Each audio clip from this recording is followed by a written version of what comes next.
여호와께서 모세에게 말씀하여 이르시되 이스라엘 자손에게 명령하여 돌이켜 바다와 믹돌 사이에 비하이롯 앞 곧 바알스본 맞은편 바닷가에 장막을 치게 하라. 바로가 이스라엘 자손에 대하여 말하기를 그들이 그 땅에서 멀리 떠나 광야에 갇힌 바 되었다 하리라.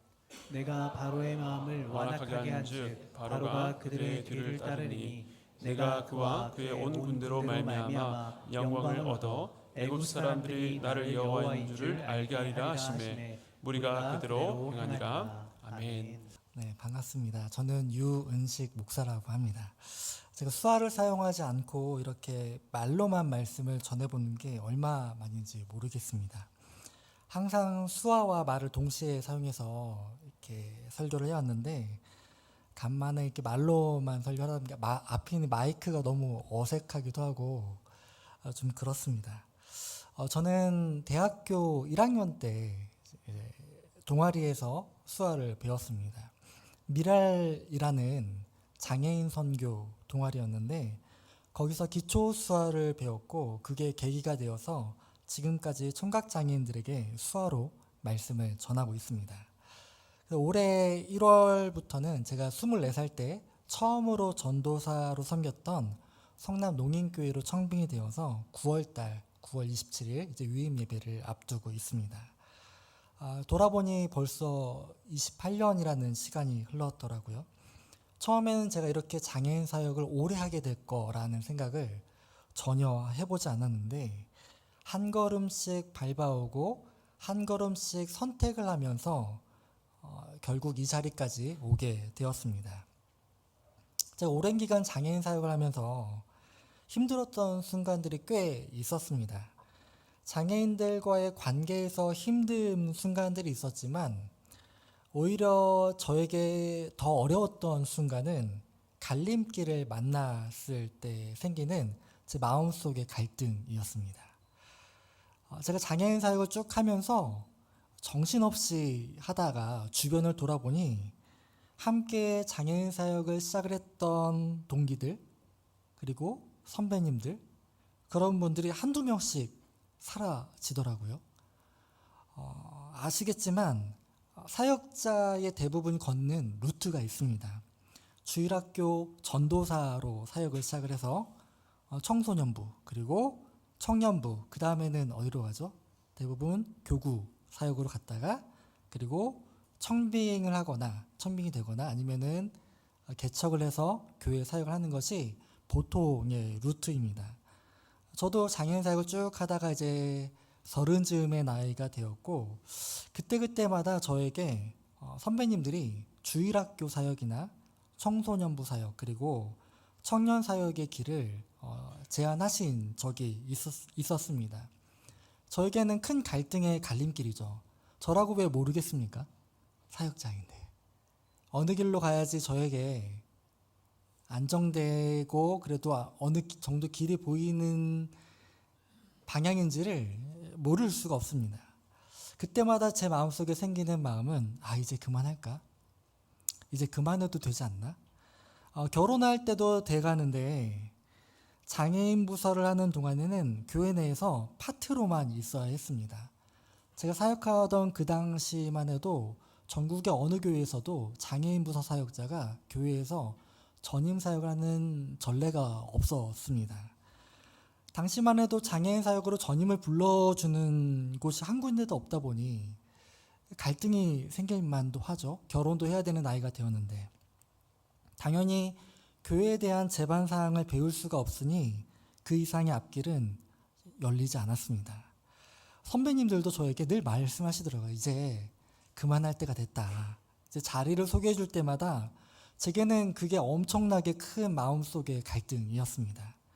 지금은 그런 갈림길을 여러 번 겪어오다 보니 그리고 28년 동안 방향을 틀어서 내려오다 보니 더 이상 이제 방향에 대한 갈등은 없습니다. 그렇게 사역 가운데 제가 갈등이 생길 때마다 기준이 되었던 여러 말씀들이 있었는데 오늘 읽었던 그 본문도 그 중 하나의 말씀입니다.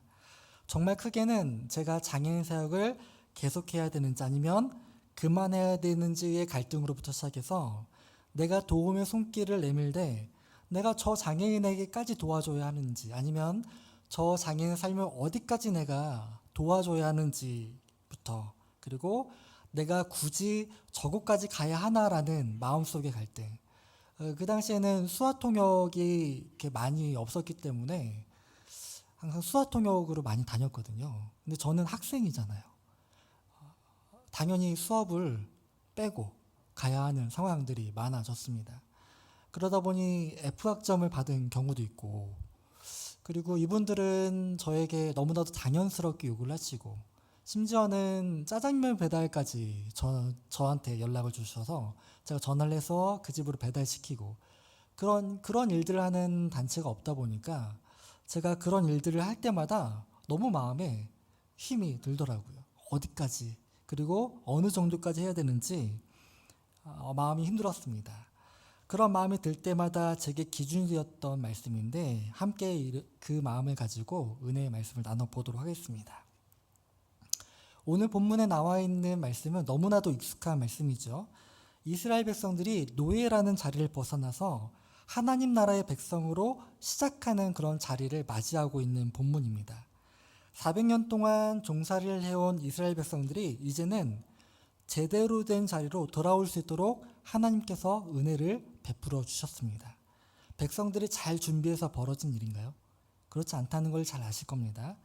잘 준비되어서 일어난 변화가 아니라 하나님께서 작정하신 때가 되어서 이 모든 일들이 갑작스럽게 벌어졌습니다.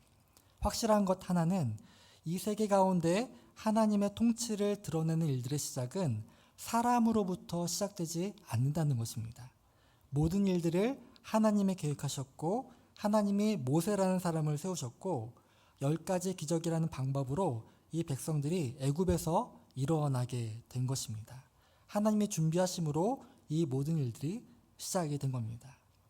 이제는 때가 되어서 하나님이 그들을 부르셨고 무려 400년 만에 첫 이동을 시작하게 되었습니다. 그리고 이 백성들이 처음으로 진을 치고 도착한 곳이 오늘 14장 2절에 기록되어 있는 곳입니다. 바다와 믹돌 사이에 비하히로답 곧 바알스본 맞은편 바닷가라고 아주 명확하게 짚어서 이야기를 해주십니다. 이렇게 하나님께서 정확한 장소를 콕 찍어서 그곳으로 가라고 말씀하십니다. 마치 경도와 이도의 좌표를 찍어서 말씀해 주시다시피 찍어주셨는데, 우리는 대부분 하나님의 부르심이 이렇게 나타나지 않음을 알고 있습니다. 믿음의 조상이라고 불렸던 아브라함을 부르실 때도 친척과 아비집을 떠나 내가 내게 명령하는 곳으로 이동하라고 하셨지, 정확한 장소를 짚어주신 적이 없으셨죠. 하나님의 말씀이라면 반드시 이루어질 것이니 사역에 난항이 생기고 관계에 좀 불편함이 생긴다 하더라도 순종하는 마음으로 해나갈 수 있지 않겠습니까? 감사하게도 이 백성들은 하나님이 콕 찍어주신 장소로 이동을 시작을 하게 됩니다. 제게 갈등이 생길 때마다 마음속에 들었던 생각은, 저에게도 이렇게 하나님께서 이 교회로 가라, 또는 저 교회로 가라, 아니면 이사를 저쪽으로 가라, 아니면 저곳으로 가라, 이렇게 콕 찍어주면 좋으실 것 같은데 그런 마음을 가졌던 적이 한두 번이 아닙니다. 아마 여기 계신 분들도 저와 비슷한 생각을 해본 적이 있으리라 생각을 합니다. 본문으로 돌아와서, 근데 이 백성들이 이동하는 비하히로답 바알스본 맞은편 바닷가, 이곳은 이 백성들이 가야 하는 가나안 땅과는 전혀 거리가 먼 곳입니다. 이미 하나님께서는 출애굽 전에 여러 차례 이스라엘 백성들에게 가야 하는 장소를 모세를 통해서 전달을 하셨습니다. 오늘 저희가 읽은 게 출애굽기 14장인데요. 모세가 처음으로 하나님을 만났던 3장에서 이미 하나님께서는 젖과 꿀이 흐르는 땅, 곧 가나안 족속, 헷 족속, 아모리 족속, 브리스 족속, 히위 족속, 여부스 족속의 지방에 데려가라 하노라라고 말씀을 하셨습니다. 그리고 이렇게 지명된 이 장소를 저희가 14장을 읽었는데 13장에서 모세가 장로들을 불러다가 그대로 이야기를 합니다. 그리고 이 백성들은 지금 우리가 애굽을 나와서 어느 족속이 있는 지역으로 가는지 정확하게 머릿속으로 인지가 된 상황이라는 이야기입니다. 12장에서 10가지 재앙이 끝나고 출애굽을 하였는데 그 이후로 모세가 장로들을 모아놓고 13장에서 분명히 고지를 한 겁니다. 우리는 가나안 땅으로 간다. 즉 이스라엘 백성들은 지금 분명 지금보다 더 나은 곳 가나안 땅으로의 여정이 시작이 되었음을 정확하게 인지하고 있었고 하나님께서 그곳으로 인도하여 주심을 믿고 있었을 것입니다. 모세의 입을 통해서도 가야 할 땅을 정확하게 이야기해 주셨으니까요. 그런데 지금 첫 번째로 이동하게 된 하나님의 명령대로 이동해서 간 바알스본 맞은편 바닷가는 가나안으로 가는 길이 전혀 아닙니다. 심지어 가나안으로 가는 육로가 전혀 없는 앞이 바다로 막혀 있는 장소입니다. 가나안으로 가는 길은 지도를 아시는 분은 아시겠지만 북동쪽으로 올라가야 하거든요. 그리고 아래쪽은 홍해로 인해서 가나안으로 가는 육로가 존재하지 않는 땅입니다. 그런데 하나님께서 명령하신 오늘 발음하기도 어려운 그 땅은 아래로 내려가야 하는 지역이거든요. 아래쪽으로 이동하게 되면 이 수많은 백성들이 배를 타고 건너지 않는 이상 가나안으로는 들어갈 수 없는 그런 장소입니다. 하나님께서 왜 이곳으로 이끄셨을까요? 백성들을 가나안으로 인도해 가시는 것 아니신가요? 맞습니다. 분명 가나안 땅으로 인도해 가십니다. 그러나 이 처음 도착한 이 백성들이 출애굽을 해서 처음으로 도착한 이곳은 백성들을 위한 장소가 아닙니다. 하나님께서 이 장소를 소개하면서 오늘 14장 14절에서 이렇게 말씀하십니다. 우리 다 같이 한번 읽어보도록 하겠습니다. 내가 바로의 마음을 완악하게 한즉 바로가 그들의 뒤를 따르리니 내가 그와 그의 온 군대로 말미암아 영광을 얻어 애굽 사람들이 나를 여호와인 줄 알게 하리라 하시매 무리가 그대로 행하니라. 처음 인도하심을 받아간 이곳은 바로가 보기에는 이 백성들을 다시 오고 싶게 만드는 그런 장소였습니다. 앞에는 홍해로 막힌 곳이었고 뒤로는 도망갈 곳도 없고 또한 이 평지는 자신들의 주무기인 전차를 사용하기에도 최적인 장소였습니다. 바로가 보기에는 너네들이 도망갔는데 결국 간 게 거기야? 참 어리석다.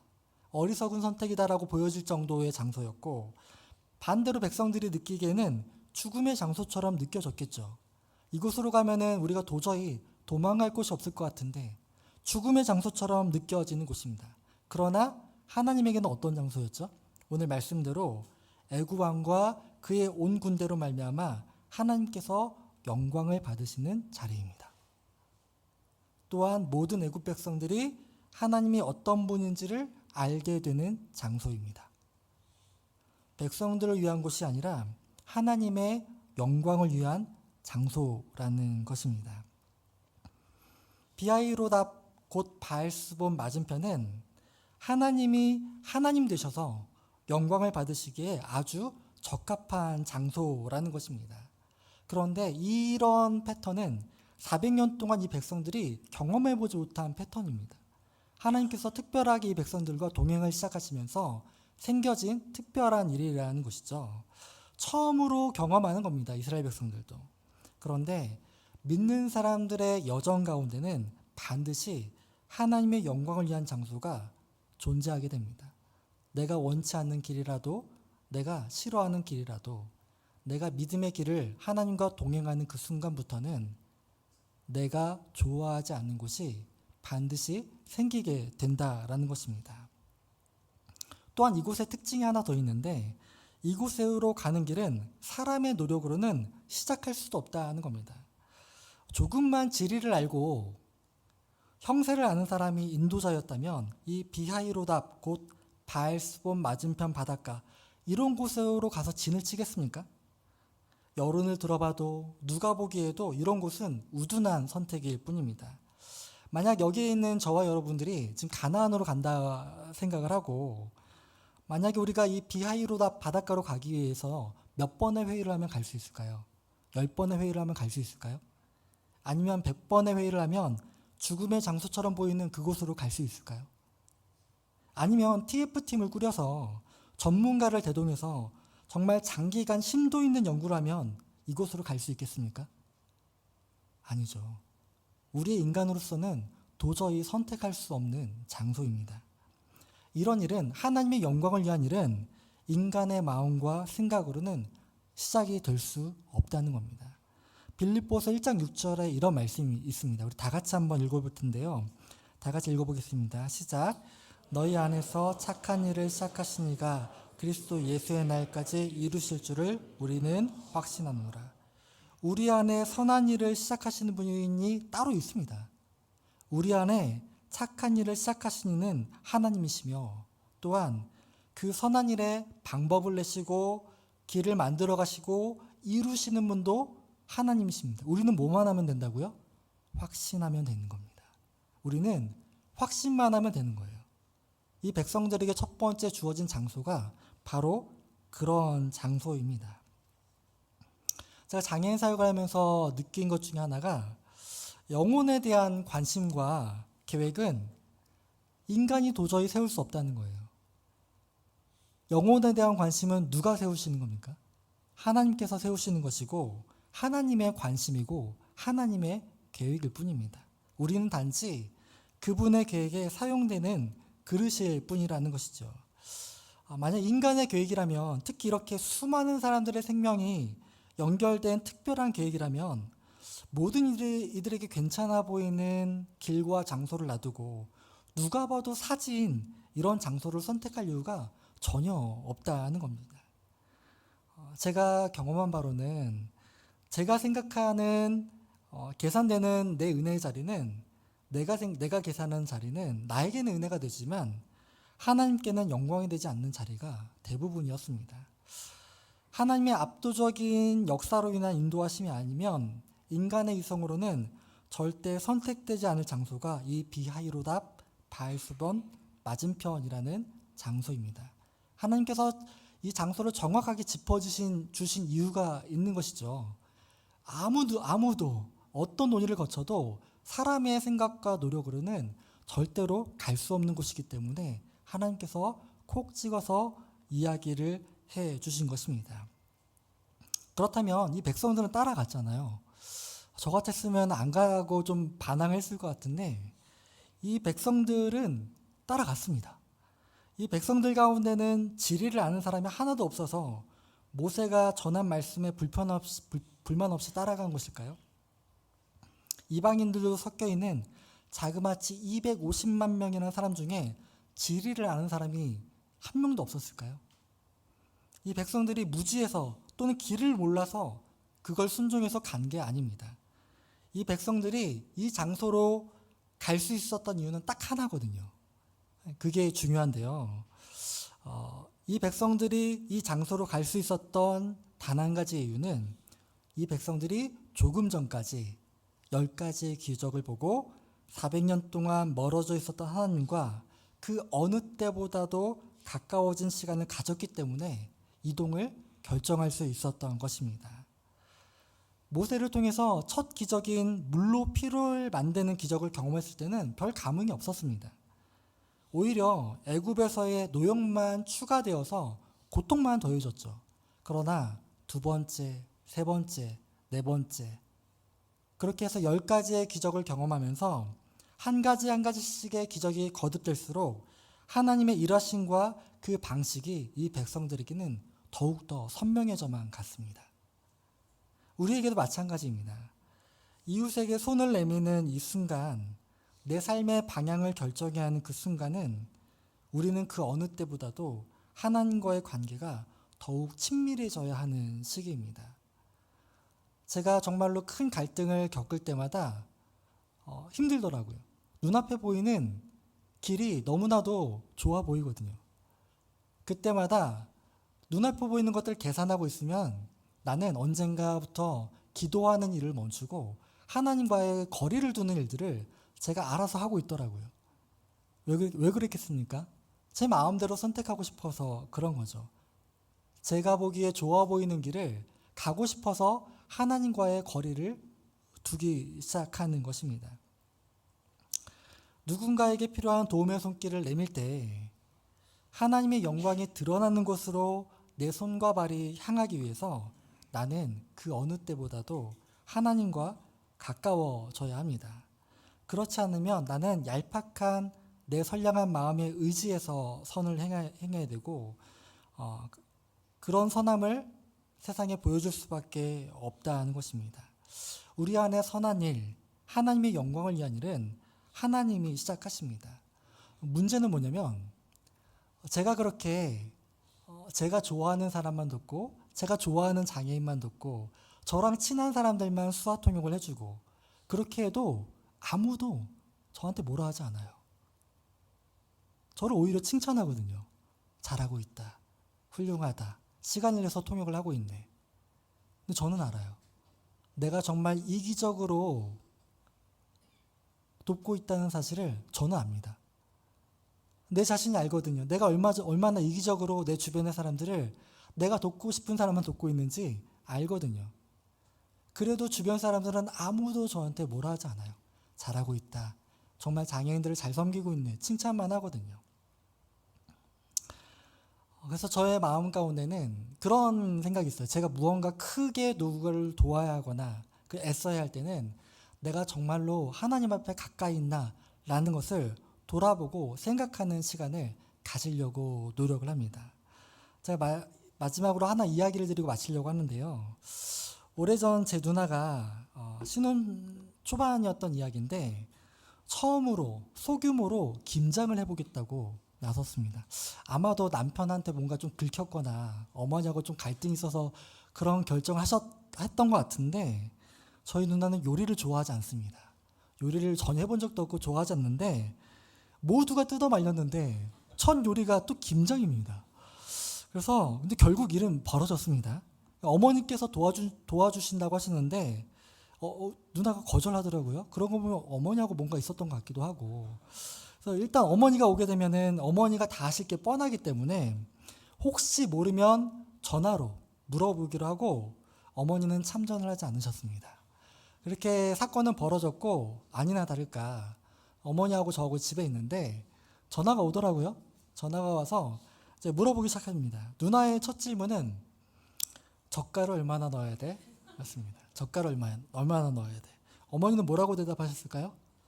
조금만 이라고 대답을 하셨죠. 조금만 넣으라고 하셨어요.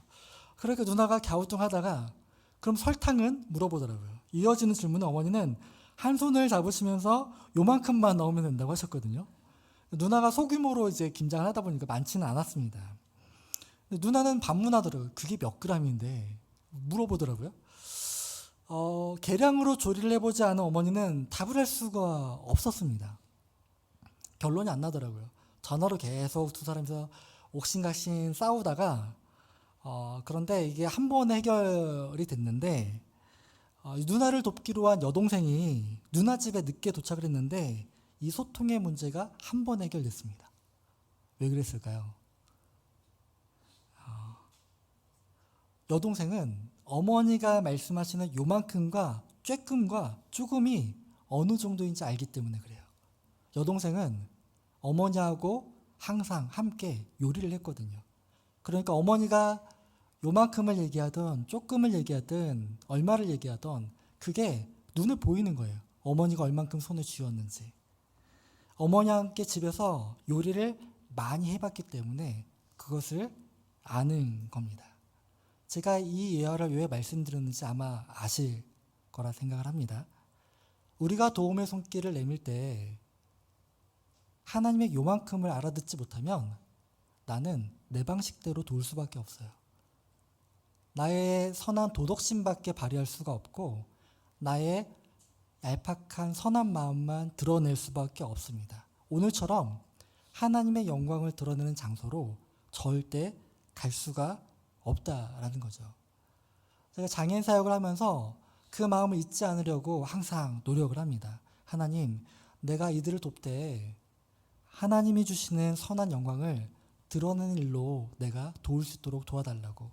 내 선한 손길이 내 선한 도덕심에만 머무르지 않고 내 도움이 닿는 곳에는 하나님의 영광이 드러나길 원한다는 그런 소망함이 제 마음 가운데 있습니다. 아마 이 자리에 있는 여러분들에게도 하나님 153 공동체를 통해서 9월과 10월 특별한 기간이 주어지는 걸로 알고 있습니다. 지금의 도움의 손길을 누군가를 돕기 위해 고민하고 있는 우리들에게 가장 필요한 것은 무엇이겠습니까? 뻔하죠. 하나님 말씀하시는 요만큼을 알아들을 수 있는 하나님과의 친밀함입니다. 고민하느라 하나님과의 친밀함을 놓치기가 너무나도 쉽거든요. 눈앞에 갈등이 생기고 선택지가 생기면 기도하는 입술과 손을 멈출 때가 너무나도 많다는 사실을 저는 경험적으로 압니다. 여러분은 그러지 않으신 분은 계실지 모르겠지만 저는 그게 잘 되지는 않더라고요. 하나님께서 우리들에게 영혼을 향한 특별한 마음과 생각을 주시는 기간인데 이 기간 우리는 하나님과의 특별한 시간을 가지셔야 합니다. 그래야지만 우리가 하나님의 영광이 나타내는 도움의 손길을 내밀고 하나님이 원하시는 곳으로 내 발걸음을 옮길 수 있게 되기 때문입니다. 말씀을 통해서 또는 목장을 통해서 또는 예배를 통해서 하나님과의 동행을 이스라엘 백성들처럼 그 어느 때보다도 가까이서 누리셔야 합니다. 그리하여서 하나님 말씀하시는 요만큼을 제대로 알아들어서 내가 내미는 도움의 손길이 하나님의 영광을 받으시는 자리가 되길 원하고 도저히 내 성향과 내 생각으로는 갈 수 없는 그곳으로 인도하시는 그곳으로 내 걸음이 옮겨지게 되길 소망합니다. 하나님을 드러내는 손길이 여러분들로 인해 시작이 되길 주님의 이름으로 부탁드리겠습니다. 다 같이 기도하시겠습니다. 하나님 아버지 감사를 드립니다. 우리들은 늘 하나님의 영광을 위해 살아간다고 고백을 하지만 어느 순간 나는 나의 얄팍한 도덕심과 선함을 의지하고 있음을 보게 됨을 고백을 드립니다. 하나님 아버지, 우리가 하나님과의 친밀함을 통하여서 우리의 도움의 손길이 닿는 곳에 하나님의 영광이 그대로 드러나게 되길 소망합니다. 우리들에게 선한 마음을 시작할 수 있도록 열어주셨으니 우리들과 동행하여 주시고 특별한 만남을 통하여서 하나님이 인도하시는 곳에 나의 손길이 닿고 하나님이 이끌어 가시는 곳에 나의 발걸음이 도달할 수 있도록 함께하여 주옵소서. 이 모든 말씀 예수님의 이름으로 기도드렸습니다. 아멘.